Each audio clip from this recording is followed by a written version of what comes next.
Alright, everyone, welcome to Brown Dust. This is a game just released yesterday for a not really global launch, but it's an Asian launch, so there's an Asia server, but the game's in English now. I will link down below an APK where you can download the game. You don't need a VPN or anything, so it's super easy. Just download the VPN and you'll be fine, or download the APK, and you'll be fine. So, without further ado, this is the main screen once you load up the game. It's a pretty cool game, I'm gonna have to say it. The gameplay is a little bit different than I think a lot of other types of these games, and I'm enjoying it. There's a couple things I am not a fan of. I'm gonna go through those later, but we'll start with the good first. And we'll kind of just go through some combat. We'll look at some of the heroes you can collect, stuff like that. And the cash shop, we'll look at that too. That's a big part of these games. And we'll do some summons at the end, a couple of them. So, first things first, we'll jump into some gameplay here. So the gameplay is a bit different than a lot of other mobile games, I think. So it's 9v9 for PvP. In PvE, you also can have up to 9 heroes. I'm going to call them heroes. I think they're called mercenaries, but that's just a big word. So here is what the combat looks like. So the thing about this game is that you don't actually participate in the combat. Where the gameplay comes in is you setting up your strategy. So there's 4 types of units here. I think I have all 4 represented. They're represented by the different color of the tiles underneath them. So the blue tiles are going to be your defenders, they're your tanks. Your red ones are your warriors, your main DPS. Then you have magicians or wizards, I think magicians, which are purple. And then your supports are the greens. So from what it looks like so far, magicians are a bit underwhelming from what I've seen. And I personally believe that defenders are the most important role right now. Just because it seems like that's kind of how you set your team up. I only really have 2 decent defenders. I wish I had a third, because I would like to put 1 in each row. The reason for that is because unless the unit has a special ability, they are going to attack whatever's in front in each column. So one unit that bypasses that is actually my magician here, Eldora. Her ability actually hits from the back, so I believe it hits 3 tiles, so it'll hit the first unit and then 2 more tiles in front of it from the back. So that's a really cool ability. Does really big damage. Really like her. So she's cool. My defender, she's a 5-star. This game has 1 to 5 stars like most of these mobile games. My main defender here is Arkin. And he has an ability where he gains a lot of defense, but after 30 turns, which I think is a bad translation, it's after 30 units move, not turns, because turns are something different in this game. Once everyone moves, that ends a turn, so it's after 30 things move, he actually dies, which seems counterproductive, but it seems like once you get 3 duplicates of him, or you use the skill books, which can basically be used as a duplicate for any unit. We'll go through that more later. He gains an ability that does big damage based off his attack and his defense. So he's kind of a double-edged sword. I personally don't really like him as much as other people. He was rated pretty highly. So I re-rolled until I got him plus something else because he's featured. But, you know, I'm not a big fan personally, but it is what it is. I'm invested some time, so I'm just going to stick with it, work on it. So this is going to be my setup here. I have my tanks up front. I have my support. Actually, my support should go here because actually it doesn't matter where she goes because she will buff the attack of one ally and then any allies in range of that. So actually this girl needs to be back here because then she gets into the yellow zone, so she'll get the attack buff. So actually I should just move everyone forward, but we're just gonna do it like this. I haven't really figured everything out, to be honest. So this is kind of what I'm going with. You can also use a friend. I guess I could use a friend tank too if I really wanted to, but we're just going to stick with what I can use. That's what I prefer. So we'll start the battle. So once I hit start battle, it is all hands off from here. One thing I didn't show, actually, now that I think about it, big whoops, was you can set the turns that your units move in. So you can pick who goes first, who goes second, so on and so forth. I already have mine set up to where my support was going to move first, and then my mage, my strong mage, should move second, because her ability channels for one turn. So you'll see at the bottom here, the units are moving. There's a number above them. So once that hits 30, my tank is actually going to die. But by then, I think it should pretty much be over, so it shouldn't matter. In PvP, though, he seems to die before a lot happens, since it's 9v9. There's a full 9v9, so he only really gets a turn and a half, or less than 2 turns before he's gone. So then there's some story. So that's pretty much the gameplay right there.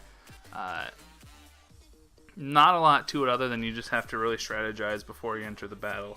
PvP, we'll go through that real quick too. The PvP changes slightly. Not in the fact that anything like the gameplay isn't different per se, but the strategy changes because you actually don't get to see what you're up against before you set your team. So you kind of want to have like a very generic, all-around good team to take on any challenge. Because when you go into the arena here, you'll set up and then you'll attack, and then once you hit attack, you're going. It's done. You don't have any more chances to change anything. So that's kind of the gameplay here. Let's look at some units. So this is my tank. The artwork in this game, I mean, all of the units look pretty cool. It's nothing groundbreaking, I'd say. So it is what it is. Here's the ability I was talking about, the Armored Assaults. So inflicts damage based on attack times defense times a 250% multiplier. And then there's also a fourth ability here that still like incapacitates enemies. So he'll probably get better once I can unlock that. Which that ability, it looks like, to preview, you need, I think the fourth ability unlocks when you awaken, and then the third ability locks when he's at +3. See, at +3 it says new. But yeah, Unlock Awakening gets you that fourth ability. So that's that. Here's my other 5-star here. Fan service, I guess, you know. She's a magician class, the purple. So the shop, there is some pretty cool stuff you can get, actually. I'm gonna say straight up that just pure diamonds, if you buy just diamonds, it's like $30 for 600, which gives you a 10 pull. Really, really pricey. So you kind of want to use things like this monthly plan package here for $10. You get 600 right away, plus 1,200, or plus an additional 600 over 30 days. So you're getting really good value. Well, value in terms of this game's currency with those kinds of packs. There's also some limited time packs here. You can do this. Right now it's 6 chances a day to spin this. It's probably just 1 regularly, but since it's launch, they give you 6 chances. I got 100,000. That's pretty good. I'll take that. There's costumes in this game. They're purely cosmetic from what I can tell.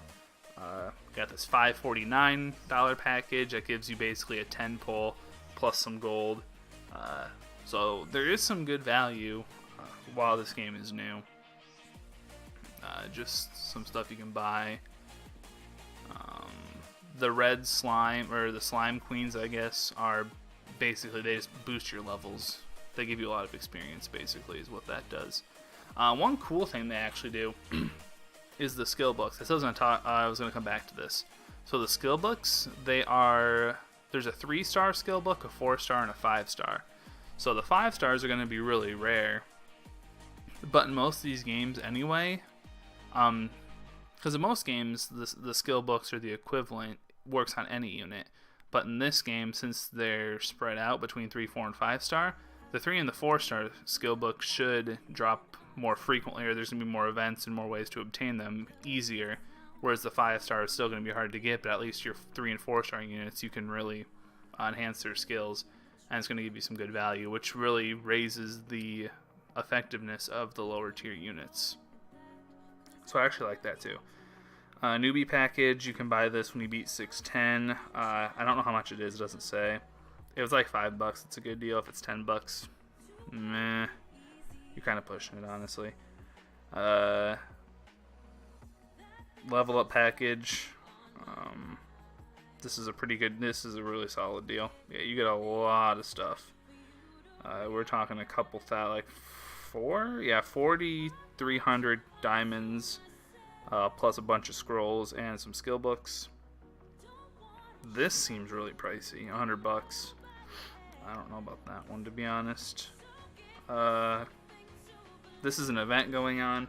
I'm going to do a video separately about events that are going on, so we'll talk about this a different time. But you're able to obtain a 5-star skill book for free. More packages. This one is... I think this one's a big ripoff. I mean, yeah, you can select a 4-star, but you get a 4-star selector for free just from logging in with the campaign going on. That one's also overpriced. We talked about this one. These are kind of cool, I guess. I actually did buy the pack on the left because it costs 600, which is how much it cost you for a normal 10 roll. But it also gave you 1,000 stamina, so I thought that was not a terrible deal. I don't know if I do the arena one. I mean, you can if you want, I guess. Everything else is just login rewards and events and stuff, so we'll talk about that in a different video. This one's already going on over 10 minutes. Was there anything else I really want to talk about? We looked at some units, we looked at the shop, we looked at some gameplay. There's a guild system, runes. I'll probably just do like an in-depth tutorial on runes once I get more familiar with the game. It's basically how you make your guys stronger. There's a dungeon, I believe you can farm them. So we'll talk about that in a different one. I guess we'll end it off with a few summons here. So we'll go to shop and then recruit. So I have 3 scrolls, nothing crazy here. I really want this Dalvi girl, the girl with the cat ears. She seems like a really good warrior, and I'd like her on my team. I think it would be beneficial. So we'll try these 3 scrolls. I doubt we're going to get anything, but just to kind of look at the summoning animations. So you can see it shows 3 stars. It'll sometimes go up to 4 and then 5 stars. That's how you know if you're going to get something good. So yeah, just 3 stars, as I thought. And then the last thing is in my mailbox I have from the second day login.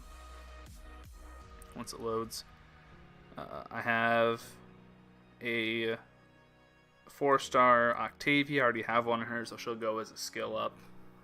She seems interesting, although she blows herself up with one of her abilities. There's a lot of suiciding in this game, which I guess is interesting if they give strong effects, but then they sacrifice themselves. Kind of a cool mechanic. So we just want to get something that I don't have, since this will probably be my 3rd defender. So I'm just hoping that it's not the girl that they give you on day 1. Anything else would be great. And okay, Joseph is new. We'll take a look at him real quick, actually, since there's a good chance I'll use him, whether he's really good or not. I will lock him up. Alright, so first, alright. Collaborates with allies that cast powerful debuffs. That seems pretty vague. I'm not really sure what that's going to do. Endless Pain, activate on enemies after your attack, renews the duration of debuffs. Okay, that's cool. Okay, so he increases the debuff. So if you got a debuffer, then he's gonna just increase those debuffs. Barrier, after your attack, decreases incoming damage. That's pretty standard. Then his 3rd ability activates on enemies after your attack.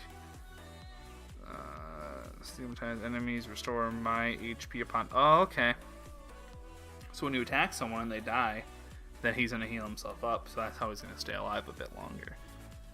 That's cool. And then his Awakening prevents enemies from casting their spells. Ooh, a Silence. Okay. This guy's really cool, actually. So he has a Silence.